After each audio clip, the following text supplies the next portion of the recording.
31वां अध्याय मनुष्य योनि को प्राप्त हुए जीव की गति का वर्णन। श्री भगवान कहते हैं, माताजी, जब जीव को मनुष्य शरीर में जन्म लेना होता है तो वह भगवान की प्रेरणा से अपने पूर्व कर्मानुसार देह प्राप्ति के लिए पुरुष के वीर्य कण के द्वारा स्त्री के उदर में प्रवेश करता है। वहां वह एक रात्रि में स्त्री के रज में मिलकर एक रूप कलल बन जाता है। 5 रात्रि में बुद्ध रूप हो जाता है। 10 दिन में बेर के समान कुछ कठिन हो जाता है और उसके बाद मांसपेशी अथवा अंडज प्राणियों में अंडे के रूप में परिणत होता है। 1 महीने में उसके सिर निकल आता है। 2 मास में हाथ पांव आदि अंगों का विभाग हो जाता है और 3 मास में नख, रोम, अस्थि, चर्म, स्त्री पुरुष के चिन्ह तथा अन्य छिद्र उत्पन्न हो जाते हैं। 4 मास में उसमें मांसादि 7 धातुएं पैदा हो जाती हैं। 5वें महीने में भूख प्यास लगने लगती है और 6ठे मास में झिल्ली से लिपटकर वह दाहिनी कोख में घूमने लगता है। उस समय माता के खाए हुए अन्न जल आदि से उसकी सब धातुएं पुष्ट होने लगती हैं और वह कृमि आदि जंतुओं के उत्पत्ति स्थान उस जघन्य मलमूत्र के गड्ढे में पड़ा रहता है। वह सुकुमार तो होता ही है, इसलिए जब वहां के भूखे कीड़े उसके अंग प्रत्यंग नोचते हैं तब अत्यंत क्लेश के कारण वह क्षण क्षण में अचेत हो जाता है। माता के खाए हुए कड़वे, तीखे, गरम, नमकीन, रूखे और खट्टे आदि उग्र पदार्थों का स्पर्श होने से उसके सारे शरीर में पीड़ा होने लगती है। वह जीव माता के गर्भाशय में झिल्ली से लिपटा और आंतों से घिरा रहता है। उसका सिर पेट की ओर तथा पीठ और गर्दन कुंडलाकार मुड़े रहते हैं। वह पिंजड़े में बंद पक्षी के समान पराधीन एवं अंगों को हिलाने डुलाने में भी असमर्थ रहता है। इसी समय अदृष्ट की प्रेरणा से उसे स्मरण शक्ति प्राप्त होती है। तब अपने सैकड़ों जन्मों के कर्म याद आ जाते हैं और वह बेचैन हो जाता है तथा उसका दम घुटने लगता है। ऐसी अवस्था में उसे क्या शांति मिल सकती है। 7वां महीना आरंभ होने पर उसमें ज्ञान शक्ति का भी उन्मेष हो जाता है, परंतु प्रसूति वायु से चलायमान रहने के कारण वह उसी उदर में उत्पन्न हुए विष्ठा के कीड़ों के समान एक स्थान पर नहीं रह सकता। तब सप्त धातु में स्थूल शरीर से बंधा हुआ वह देहात्मदर्शी जीव अत्यंत भयभीत होकर दीन वाणी से कृपा याचना करता हुआ हाथ जोड़कर उस प्रभु की स्तुति करता है जिसने उसे माता के गर्भ में डाला है। जीव कहता है, मैं बड़ा अधम हूं। भगवान ने मुझे जो इस प्रकार की गति दिखाई है वह मेरे योग्य ही है। वे अपनी शरण में आए हुए इस नश्वर जगत की रक्षा के लिए ही अनेक प्रकार के रूप धारण करते हैं। अतः मैं भी भूतल पर विचरण करने वाले उन्हीं के निर्भय चरणार विंदों की शरण लेता हूं, जो मैं इस माता के उदर में देह, इंद्रिय और अंतःकरण रूपा माया का आश्रय कर पुण्य पाप रूप कर्मों से आच्छादित रहने के कारण बद्ध की तरह हूं। वही मैं यहीं अपने संतप्त हृदय में प्रतीत होने वाले उन विशुद्ध अविकारी और अखंड बोध स्वरूप परमात्मा को नमस्कार करता हूं। मैं वस्तुतः शरीरादि से रहित होने पर भी देखने में 5 भौतिक शरीर से संबद्ध हूं और इसीलिए इंद्रिय, गुण, शब्दादि विषय और चिदाभास रूप जान पड़ता हूं। अतः इस शरीरादि के आवरण से जिनकी महिमा कुंठित नहीं हुई है, उन प्रकृति और पुरुष के नियंता सर्वज्ञ परम पुरुष की मैं वंदना करता हूं। उन्हीं की माया से अपने स्वरूप की स्मृति नष्ट हो जाने के कारण यह जीव अनेक प्रकार के सत्वादि गुण और कर्म के बंधन से युक्त इस संसार मार्ग में तरह तरह के कष्ट झेलता हुआ भटकता रहता है। अतः उन परम पुरुष परमात्मा की कृपा के बिना और किस युक्ति से इसे अपने स्वरूप का ज्ञान हो सकता है। मुझे जो यह त्रैकालिक ज्ञान हुआ है यह भी उनके सिवा और किसने दिया है, क्योंकि स्थावर जंगम समस्त प्राणियों में एकमात्र वे ही तो अंतर्यामी रूप अंश से विद्यमान है। अतः जीव रूप कर्म जनित पदवी का अनुवर्तन करने वाले हम अपने त्रिविध तापों की शांति के लिए उन्हीं का भजन करते हैं। भगवान, यह देहधारी जीव दूसरी देह के उदर के भीतर मल, मूत्र और रुधिर के कुएं में गिरा हुआ है। उसकी जठराग्नि से इसका शरीर अत्यंत संतप्त हो रहा है। उससे निकलने की इच्छा करता हुआ यह अपने महीने गिन रहा है। भगवान, अब इस दीन को यहां से कब निकाला जाएगा? स्वामिन, आप बड़े दयालु हैं। आप जैसे उदार प्रभु ने ही इस 10 मास के जीव को ऐसा उत्कृष्ट ज्ञान दिया है। दीन बंधो, इस अपने किए हुए उपकार से ही आप प्रसन्न हो, क्योंकि आपको हाथ जोड़ने के सिवा आपके उस उपकार का बदला तो कोई दे भी क्या सकता है। प्रभु, संसार के ये पशु पक्षी आदि अन्य जीव तो अपनी मूढ़ बुद्धि के अनुसार अपने शरीर में होने वाले सुख दुखादि का ही अनुभव करते हैं, किंतु मैं तो आपकी कृपा से शम दमादि साधन संपन्न शरीर से युक्त हुआ हूं।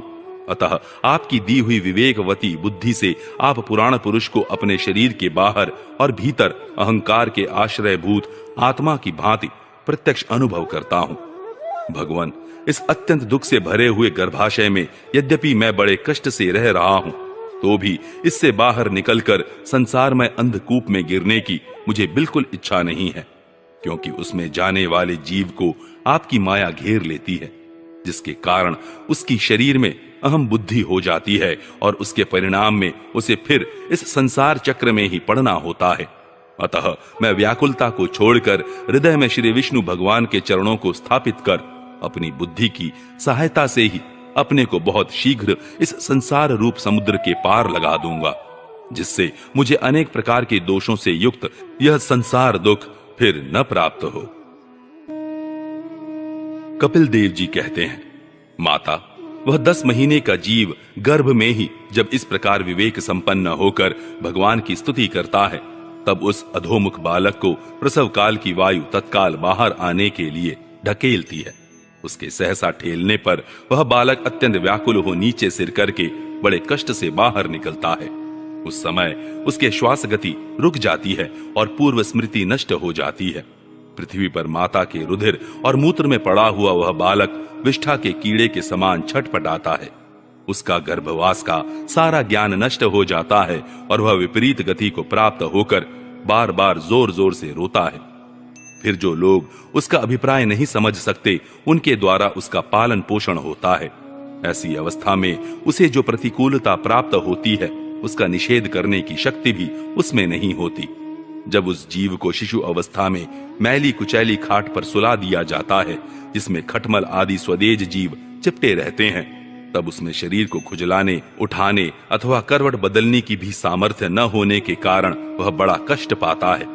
उसकी त्वचा बड़ी कोमल होती है। उसे डांस, मच्छर और खटमल आदि उसी प्रकार काटते रहते हैं जैसे बड़े कीड़े को छोटे कीड़े। इस समय उसका गर्भावस्था का सारा ज्ञान जाता रहता है, सिवा रोने के वह कुछ नहीं कर सकता। इसी प्रकार बाल्य और पौगंड अवस्थाओं के दुख भोग कर वह बालक युवावस्था में पहुंचता है। इस समय उसे यदि कोई इच्छित भोग नहीं प्राप्त होता, तो अज्ञानवश उसका क्रोध उद्दीप्त हो उठता है और वह शोकाकुल हो जाता है। देह के साथ ही साथ अभिमान और क्रोध बढ़ जाने के कारण वह काम परवश जीव अपना ही नाश करने के लिए दूसरे कामी पुरुषों के साथ वैर ठानता है। खोटी बुद्धि वाला वह अज्ञानी जीव पंचभूतों से रचे हुए इस देह में मिथ्याभिनिवेश के कारण निरंतर मैं मेरेपन का अभिमान करने लगता है। जो शरीर इसे वृद्धावस्था आदि अनेक प्रकार के कष्ट ही देता है तथा अविद्या और कर्म के सूत्र से बंधा रहने के कारण सदा इसके पीछे लगा रहता है, उसी के लिए यह तरह तरह के कर्म करता रहता है, जिनमें बंध जाने के कारण इसे बार बार संसार चक्र में पड़ना होता है। सन्मार्ग में चलते हुए यदि इसका किन्हीं जीवा और उपस्थेंद्रिय के भोगों में लगे हुए विषयी पुरुषों से समागम हो जाता है और यह उनमें आस्था करके उन्हीं का अनुगमन करने लगता है, तो पहले के समान ही फिर नारकी योनियों में पड़ता है, जिनके संग से इसके सत्य, शौच, दया, वाणी का संयम, बुद्धि, धन संपत्ति, लज्जा, यश, क्षमा, मन और इंद्रियों का संयम तथा ऐश्वर्य आदि सभी सद्गुण नष्ट हो जाते हैं। उन अत्यंत शोचनीय स्त्रियों के क्रीड़ा मृग, अशांत, मूढ़ और देहात्मदर्शी असत पुरुषों का संग कभी नहीं करना चाहिए, क्योंकि इस जीव को किसी और का संग करने से ऐसा मोह और बंधन नहीं होता जैसा स्त्री और स्त्रियों के संगियों का संग करने से होता है। एक बार अपनी पुत्री सरस्वती को देखकर ब्रह्मा जी भी उसके रूप लावण्य से मोहित हो गए थे और उसके मृगी रूप होकर भागने पर उसके पीछे निर्लज्जता पूर्वक मृग रूप होकर दौड़ने लगे। उन्हीं ब्रह्मा जी ने मरीचि आदि प्रजापतियों की तथा मरीचि आदि ने कश्यप आदि की और कश्यप आदि ने देव मनुष्य आदि प्राणियों की सृष्टि की। अतः इनमें एक ऋषि प्रवर नारायण को छोड़कर ऐसा कौन पुरुष हो सकता है जिसकी बुद्धि स्त्री रूपिणी माया से मोहित न हो।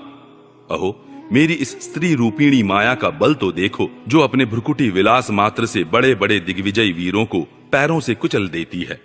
जो पुरुष योग के परम पद पर आरूढ़ होना चाहता हो, अथवा जिसे मेरी सेवा के प्रभाव से आत्मा अनात्मा का विवेक हो गया हो, वह स्त्रियों का संग कभी न करे, क्योंकि उन्हें ऐसे पुरुष के लिए नरक का खुला द्वार बताया गया है। भगवान की रची हुई यह जो स्त्री रूपिणी माया धीरे धीरे सेवा आदि के मिस से पास आती है, इसे तिनकों से ढके हुए कुएं के समान अपनी मृत्यु ही समझे। स्त्री में आसक्त रहने के कारण तथा अंत समय में स्त्री का ही ध्यान रहने से जीव को स्त्री योनि प्राप्त होती है। इस प्रकार स्त्री योनि को प्राप्त हुआ जीव पुरुष रूप में प्रतीत होने वाली मेरी माया को ही धन, पुत्र और गृह आदि देने वाला अपना पति मानता रहता है। सो जिस प्रकार व्याधे का गान कानों को प्रिय लगने पर भी बेचारे भोले भाले पशु पक्षियों को फंसाकर उनके नाश का ही कारण होता है, उसी प्रकार उन पुत्र, पति और गृह आदि को विधाता की निश्चित की हुई अपनी मृत्यु ही जाने। देवी, जीव के उपाधिभूत लिंग देह के द्वारा पुरुष एक लोक से दूसरे लोक में जाता है और अपने प्रारब्ध कर्मों को भोगता हुआ निरंतर अन्य देहों की प्राप्ति के लिए दूसरे कर्म करता रहता है। जीव का उपाधि रूप लिंग शरीर तो मोक्ष पर्यंत उसके साथ रहता है तथा भूत, इंद्रिय और मन का कार्य रूप स्थूल शरीर इसका भोगाधिष्ठान है। इन दोनों का परस्पर संगठित होकर कार्य न करना ही प्राणी की मृत्यु है और दोनों का साथ साथ प्रकट होना जन्म कहलाता है। पदार्थों की उपलब्धि के स्थान रूप इस स्थूल शरीर में जब उनको ग्रहण करने की योग्यता नहीं रहती, यह उसका मरण है और यह स्थूल शरीर ही मैं हूं, इस अभिमान के साथ उसे देखना उसका जन्म है। नेत्रों में जब किसी दोष के कारण रूपादि को देखने की योग्यता नहीं रहती, तभी उनमें रहने वाली चक्षु इंद्रिय भी रूप देखने में असमर्थ हो जाती है। और जब नेत्र और उनमें रहने वाली इंद्रिय दोनों ही रूप देखने में असमर्थ हो जाते हैं, तभी इन दोनों के साक्षी जीव में भी वह योग्यता नहीं रहती। अतः मुमुक्षु पुरुष को मरणादि से भय, दीनता अथवा मोह नहीं होना चाहिए।